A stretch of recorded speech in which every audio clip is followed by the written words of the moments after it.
Baik, selamat malam dan selamat sahabat. Kami ucapkan untuk semua pemirsa Hope Channel dalam kegiatan pada saat ini.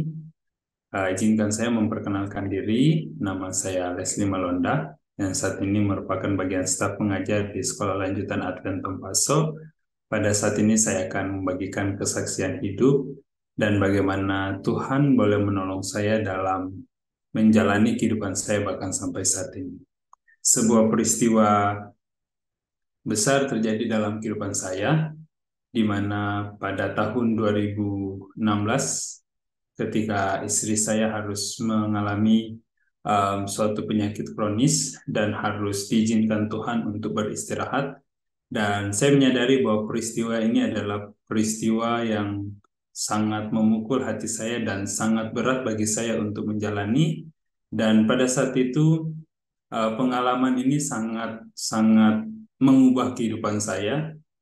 Tentunya akan ada pengalaman stres ataupun depresi ketika seseorang mengalami kondisi kehilangan baik pasangannya atau keluarganya.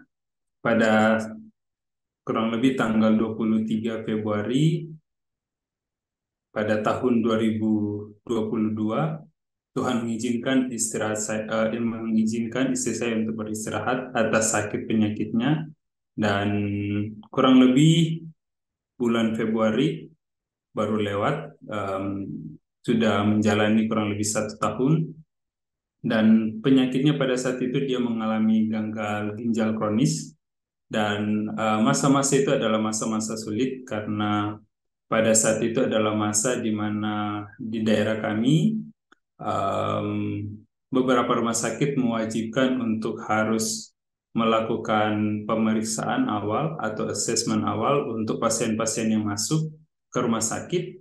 Dan waktu itu dia mengalami kondisi yang kronis, di mana HB-nya mulai turun, kemudian tekanan darahnya mulai tidak stabil, dan ketika saya membawa dia ke rumah sakit, dia harus masuk ke dalam ruangan isolasi sebagai bentuk penanganan awal ketika pasien masuk di salah satu rumah sakit yang ada di Manado.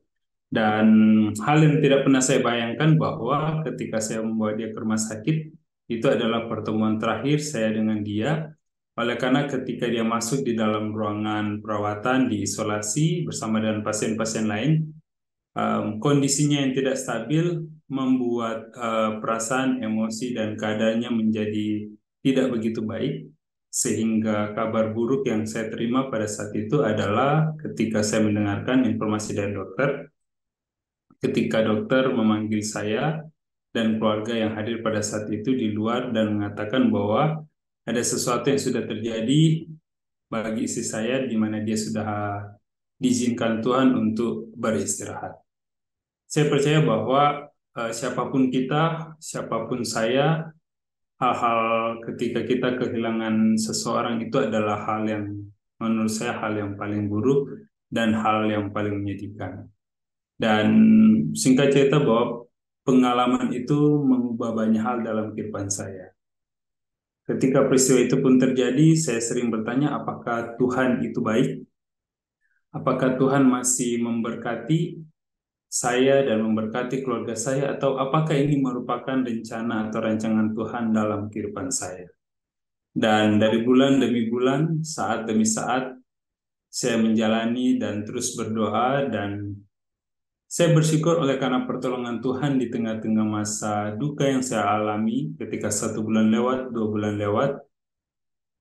Tidak ada hal lain yang saya bisa lakukan selain mungkin baca Alkitab maupun berdoa. Dan saya tertarik membagikan pengalaman di mana saya didorong untuk, seperti ada bisikan, coba membaca sebuah buku tulisan inspirasi dengan judul Kerinduan Segala Zaman.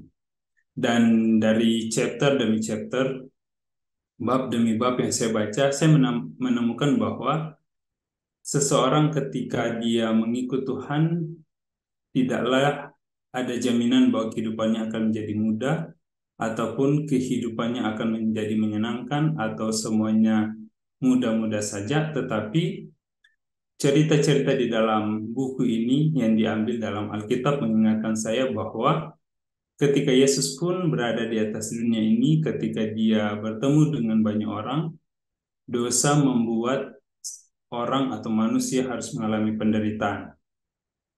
Dan akhirnya saya tiba pada kesimpulan bahwa pengalaman yang saya alami saat ini merupakan sebenarnya akibat terbesar dan akibat terburuk dari dosa.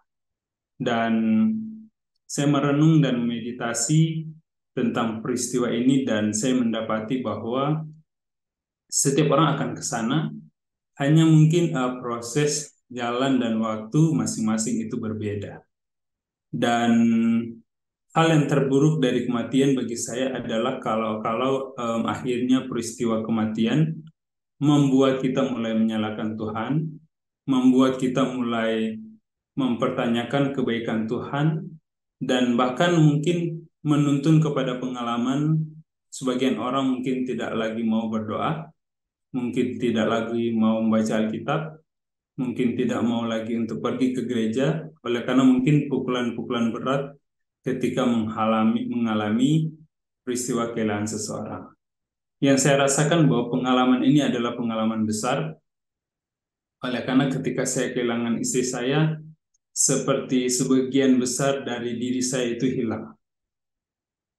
Karena harus diakui bahwa sebagai suatu keluarga, seorang ibu punya tanggung jawab, di mana kami memiliki 2 orang anak, dan ketika kehilangan atau kepergiannya, saya merasakan suatu kondisi kekosongan yang luar biasa di keluarga, merasa kehilangan yang luar biasa. Namun lewat tulisan inspirasi yang saya baca dalam buku Kerinduan Segala Zaman, saya terus didorong setiap pagi ataupun setiap malam untuk sebelum tidur, saya membaca buku ini, dan di dalam cerita-cerita di dalam buku ini menguatkan saya bahwa kematian bagi umat Tuhan adalah merupakan proses tidur, di mana ada janji keselamatan yang Tuhan sediakan bagi mereka yang setia.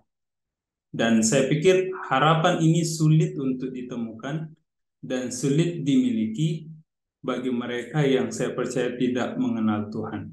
Dan saya bersyukur menjadi orang Kristen, saya bersyukur mengikut Tuhan oleh karena ternyata tidak ada satu manusia pun yang bisa menghibur saya ketika mengalami masa duka ini.